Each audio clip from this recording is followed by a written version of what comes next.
মুখে দাড়ি থাকায় জয় শ্রীরাম স্লোগান দিতে বাধ্য করা হয়েছিল এক মুসলিমকে।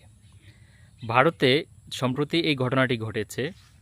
এক ফেরিওয়ালাকে জয় শ্রীরাম বলতে স্লোগান দিতে বাধ্য করায় এবং তাকে শেষ পর্যন্ত কুড়াল দিয়ে কুপিয়ে হত্যা করা হয়।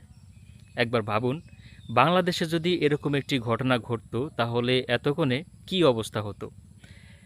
যারা বলে যে বাংলাদেশে সংখ্যালঘুরা নিরাপদ না, তারা এই সমস্ত ভারতের যে ঘটনাগুলো ঘটে সংখ্যালঘুদের উপর, বিশেষ করে মুসলিমদের উপর, এই ঘটনাগুলো লক্ষ্য করলেই দেখবেন যে বাংলাদেশের সংখ্যালঘুরা, বিশেষ করে হিন্দুরা, কতটা নিরাপদে আছেন।